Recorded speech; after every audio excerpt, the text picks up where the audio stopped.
Hang loose, mongoose. This is a little history presentation that I did at the University of Montana Western.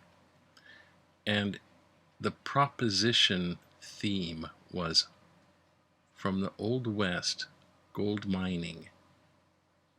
What if that gold went to the South? You see, in the Old West days, you have this sort of Mason-Dixon line. You have the North and the South engaged in a civil war starting 1860, right when Lincoln became president. It was brewing before he became president, but it began as basically right when he got elected. All of this green area is the territories. There, California, this place hit gold 1849. If you recall, the 49ers. So they made that place a state fast, and it belonged to the North. Now, of course, the Civil War, well, Lincoln was inaugurated in 1860, and the war actually commenced in 1861 to 65. And wars cost dearly, lives and also money. Now, in the beginning of the U.S. Civil War, there was a Battle of Bull Run. And in the last Battle of Bull Run, it was a decisive battle. The North lost in spades. The North lost tremendously. And they hunkered down and thought this is going to be one long war. Modern analogy, Vietnam, just kept going on and on. Then, oh no. The South was confident that they could win after that last Battle of Bull Run. Now, when the financing of the war starts to become a consideration, the North and South, in their financing of the governments, relied on loans. And Europe, especially England and France, were the source of these loans. Now, the Norse banks, and they had a pretty extensive banking system for that time, they were low on gold. And in the South, cotton was king. One of the main reasons for fighting for their Confederacy. And that cotton cash crop could be a big resource for money. Now, in cotton production, there was revenue, obviously, from cotton. But there was there was an export tax and foreign loans. Those are, it gets exported, it gets taxed, they collect tax, and they can leverage that against foreign loans. So cotton is very, very important. Now, in this transatlantic angle, the South down here can go up to England or over here to France. And England was one of the first countries, well, I wouldn't say one of the first, but it was earlier than the USA in outlawing slavery. So there was a difficulty about that in the relations between countries. Now, in England, there was textile mills, and they had a powerful demand for cotton. They needed cotton. There was a shortage of cotton in the textile mills in England. And another thing that they had was a British Navy, which was far larger, and their ships were just much more solid and built, and there's more of them. They supplied some of the ironclad ships to the South at one point. Ironclad ships are these ones that would float up the river, and they would be armored with iron on the outside for cannonball ricocheting. There was a Navy buildup in this U.S. Civil War, And, well, actually, let me step forward. There was a naval buildup directly after the Civil War. Notice the date. So this kind of points to supporting the proof that the gold eventually went to the north, because they had a surplus of gold after the war.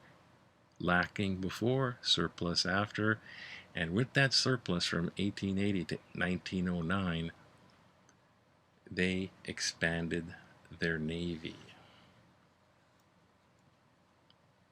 Now the Trent Affair. This is when this is a spy thing. This is worth looking into for yourselves. You want to do a little research on this one. It's a fascinating story, and I remember bits of it. But the English ships wanted to help out the South, but they had anti-slavery laws, so they had to go more clandestine with their naval support to the South. And one of the ships flying a different flag, the ship I believe was named the Trent, was captured, and they had basically captured spies from the English going to the South to it was espionage in the Civil War days involving a ship called the Trent. And interestingly enough, British America almost happened.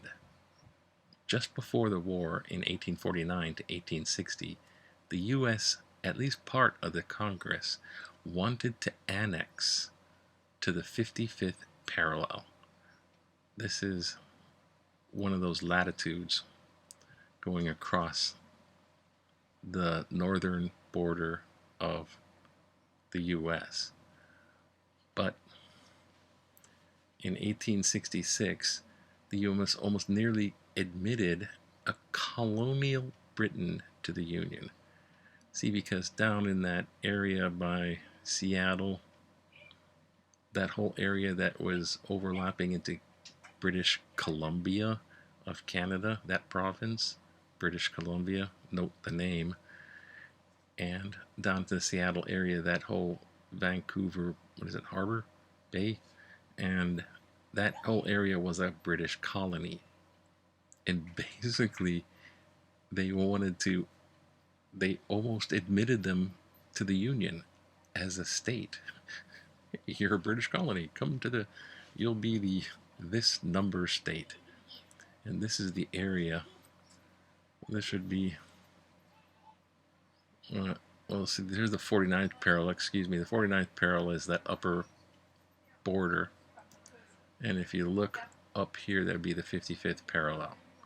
But this whole area was almost annexed. Wait a minute, can you see this? The U.S. and Britain draw enforcement lines. So they had this thing. It was nearly a battle at one point and nearly admitted to the Union. It almost went to a war on this west coast. Now the U.S. Britain, that was that line of contention. It created another war front, in a sense, after the American War of Independence and before the Civil War. There was almost like a war over this. And it involved this Mullen Road, which is a trail that went up this direction. Now, gold reserves. Now, there were hot spots on the gold reserves.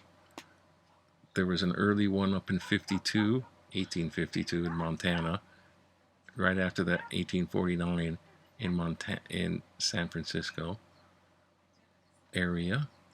And then there was one in Colorado. That's that kind of Pikes Peak type of deal. And then 1862, which is that Bannock one. And I'll get into the story there. But that's right after the 1857 one. So these populated really fast. This is a U.S. population ticking across, showing you how little of the population from right here to be the Civil War population going into the West.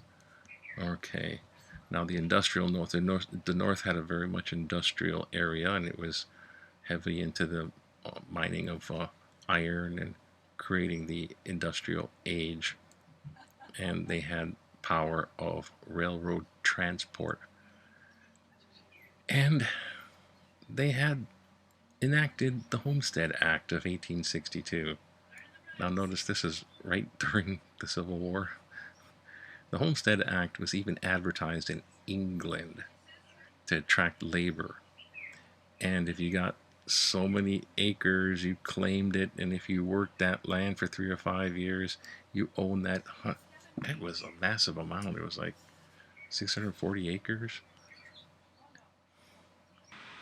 The miners created their miner camps, built themselves rustic inhabitants, and they even had their own courts. They had a minor court for their own justice because there wasn't a federal judge in the territory.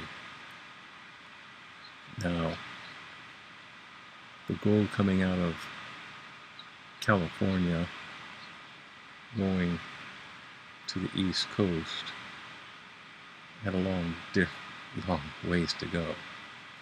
And the solution that they brought out was the Union Pacific Rail. Notice it wanted to unite the Union to the Pacific coast right here. The Union Pacific Rail. It was all about bringing the gold. It came in from this direction and it came in from that direction and had that golden spike. Golden spike. So if you look at this, again, on top of this map of U.S. population, which is just scrolling through decades, the Union Pacific came in from this direction and it was built from San Francisco and met, and they concluded it.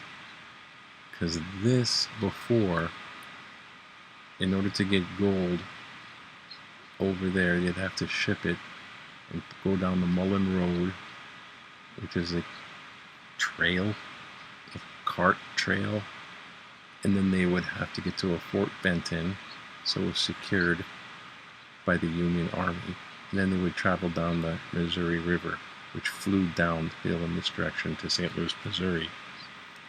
And that is a long, treacherous road, and they just wanted to have a direct route to the north, the Union, because they didn't want it to go down to the south. If the gold went down south, the outcome would have been different for the Civil War. Now, Montana became a territory in 1864, notice, during the war. And before that, Montana Territory wasn't a territory. It was part of a larger bit called the Dakota Territory. There wasn't a North and South Dakota. There wasn't a Montana and part of Idaho. There wasn't, well, Idaho was part of it. That whole area was Dakota, and next to it, the Idaho Territory. So they carved out a chunk in border of the Dakota Territory to make the Montana Territory, and they needed to convince Congress. Now, that was a difficult thing to do at the time, because if you create a territory, you're looking at annexation and statehood, and they had a very problematic thing going on with free state, slave state, as the Civil War and before the Civil War. Becoming a state, and that whole process was extremely difficult. So how was they going to convince territory to Congress? Well, Federal Judge Edgerton, which was the judge in southwestern Montana at that time, 1864, and One Luck Thompson, they brought a gold nugget to Congress and they just slammed it on the table in Congress and go, "What's your reasons?" Boom, they slammed down this giant gold nugget, and they just said, "Okay." and it was the fastest territory made after that you could believe. This thing they called the beautiful spangle is not actually a gold nugget. It was something to the effect of firewood underneath a smelter, so when they were melting, they had the gold ore, they were purifying it, trying to melt it down, and it would sort of drip and spittle into the fireplace. They, of course, recovered it, but this is the massive chunk. It's kind of gold-covered pit charcoal. Anyway, so what happens is Lincoln made all the territories have appointed judges. Everything territorial is appointed by the president. So he appoints a bunch of stuff. In the South, he puts in a Navy blockade. He restructures the federal finance. Capitalistically governs the West. That's what I mean. He makes appointments.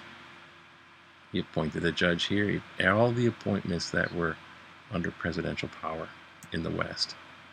And the land became national gold supply. So Congress between 1860 and 1861 creates several things that are very familiar today. The federal income tax was created during the war, early, for monies to support the war. Internal Revenue Service, to make sure you paid the income tax. Legal tender notes, before it was gold system, and now it was turning into a fiat. The fiat system started during the Civil War, was something called greenbacks. And they created national banks, a centralized banking system. 1863, here's a picture of what a large gold town. This one is Virginia City.